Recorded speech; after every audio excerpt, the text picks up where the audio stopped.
Welcome back, everybody, to another episode of State of Boston Sports. This time we are talking State of the Bruins. The Bruins, not looking so great coming out of the All-Star break. The All-Star break was a couple weeks ago, but they are 3-3-5 right now in their last 11 games. And they are coming back home to face the Vegas Golden Knights to close out the month of February, not November. So they got a tough game. Well, I don't know how they're gonna do, but it's not looking too great right now. Not looking too promising. Boy Wonder and the Swedish Boy Wonder are not looking too good right now. Ullmark and Swayman are not looking like the 1-2 combo that they were advertised as, and I would say that's gonna be a problem. It's been a problem. The playoffs are coming right around the corner. I don't know who I'd start. Actually, I do know who I'd start. And it's not Mr. Bulldog. That's all I'll say. Yeah, whatever. But since being injured, Ullmark has not looked too good. Not his I would say is his fault. The defense has looked atrocious in front of him, more so than in front of Swayman. So I would say Swayman played a terrible game against Edmonton. Swayman was awful against Edmonton. Fair. But then I would say that Ullmark has had 2 or 3 games where I think he should have probably stopped at least 2 of the goals. So, I mean, he's struggling in there. The defense, besides McAvoy, like you said, has been awful. Hampus Lindholm. Yeah. Where did he go? Well, he's hurt right now. I don't care. I see him play, but when he was healthy, he has not done much. He has not done much this season, for sure. they gave him a big deal, too, right? Mm-hmm. And he was really good before. He was always good regular season, and then playoffs disappeared. But I think it's happening early right now. He does not have a point in the playoffs as a Bruin. And I think they played 11 or 12 games. He doesn't have a point in the playoffs. The guy has 1 goal this year. I think he has like 12 assists. That's brutal for a guy who's supposed to be an offensive-minded defenseman. And he played the power play at the beginning of the year, but he got taken off because, he's so inept down there, and now he's giving up goals down the other end. I mean, him and Grzelcyk, Soft. he's another guy, Grzelcyk. It's just, they get so many soft guys. Grzelcyk, Carlo, and Lindholm all do not hit someone in front of the net. They can't clear out anybody. So then these bigger guys just get in front of the net and are able to put their stick down and tap it in. So, yeah, I think Carlos scared of getting hurt. Grzelcyk, I don't know what his excuse is. I mean, like we've talked about before, I think part of the reason why he's there in the first place is because his dad works in the Garden. But I think Grzelcyk needs to be moved. I think so. Watching the last 11 games, I've noticed that the defense does not play well in front of Ullmark, and then Swayman collapses at the end of the game. And if you just combine the two of them into one goalie, we would have a stud all-star goalie, I feel like. But can't do that, obviously, not possible, unless you find a goalie that is both of them in one and just sign them. But yeah, I'm not a fan of this team right now.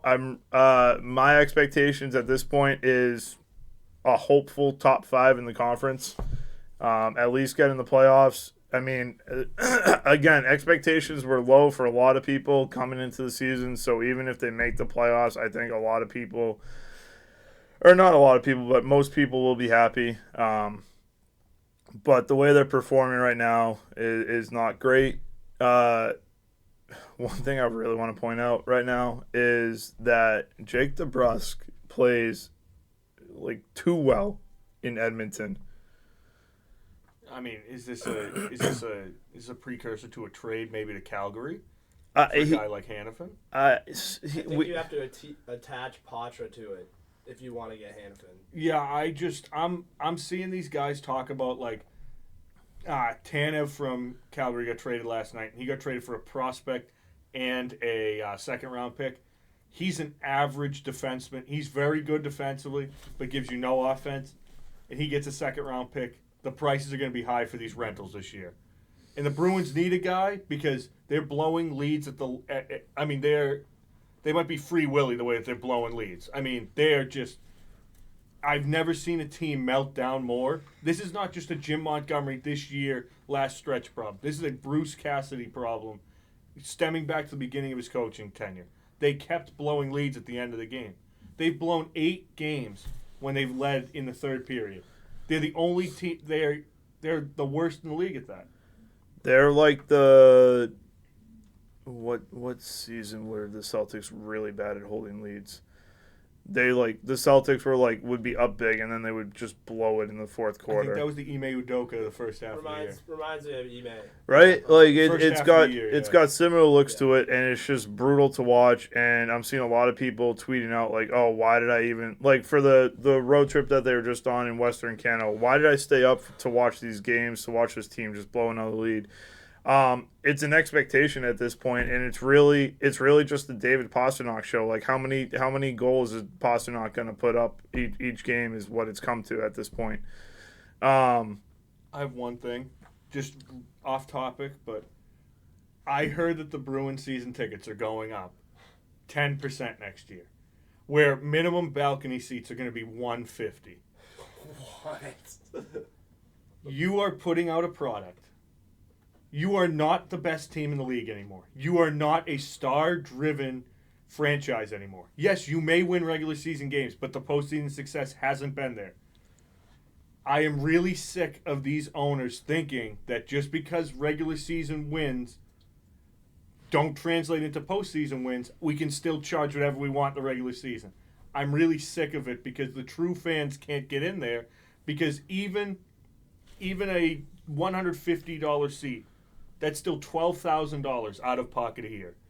That is ridiculous. To watch a team that may be average and won't give you any joy in the postseason either. Yep. And they go up every year. My big point is the blueprint is out on them. If you out-physical them at the final stretch, they fold. And if you want to get, it happened with St. Louis in the finals, it happened again with Florida in the first round. If you want to fix the identity of that team, you got to get mean. The mean Bruins are no longer. And they have to, if Hannafin's the guy, thug defenders that you need, big physical guys, they don't have that right now. And that's what they need. Too much finesse, not enough grit. Yeah, That's how I feel. Bruce Cassidy always talked about having, really tough defensemen and always having guys that will push guys out in front of the net, will be able to stand up to these playoff teams that are big, physical, will hit you at any point. He always wanted that. He got that with Vegas, and look what happened. He won the cup. Yeah, I think Derek Forbort is supposed to be that guy. We had Dmitry Orlov for the last half of the season last season. He was kind of that guy. The Luch. We need a guy like Lucic. Like hockey is changing, but it's not changing that much. You still need to be physical. You still need to be able to be that guy that can slow down the top guys on another team. I guess the good news, at least in the Edmonton game, McDavid really didn't do much. Draisaitl didn't really do much, but you still blew the lead. You still allowed their secondary guys to get on the board. I mean, one of the guys they got in a trade, I forget who they got them from, but they had 3 points. I think they had 2 goals and an assist in that game. They're stopping the top guys on every team, but you're still allowing the secondary guys to score, which is a problem that the Bruins are having, where they're not being able to get really that secondary scoring. The game against Seattle, they got a goal called back because of goalie interference. These goalie interference calls, some of them are just bogus.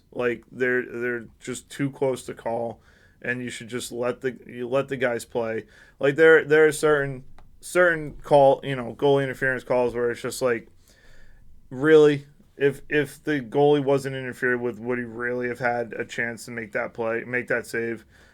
Who knows? But some of them are just too close to call, where if you're already calling it a goal, you just need to leave it as called as a goal. And if the other teams get, angered by it, too bad. Deal with it. The fans will just have to deal with it. It's just something that sometimes they're too close to call, and the video evidence there just isn't all there. But We really ranted about the Bruins. Their defense needs to step it up. Their scoring, again, needs to step it up. We're just beating a dead horse with this because it's just been the same way every single the last couple episodes that we've talked about it, and it's getting frustrated. And at this point, it's not on ownership, it's not on the coaching, it's on the players. The players need to do something. I think Marchand needs to get a little more vocal now. That will do it for our State of the Bruins episode. Stay tuned for the next one. Like, subscribe, share, follow all our socials. Do all of that, and we'll see you next time.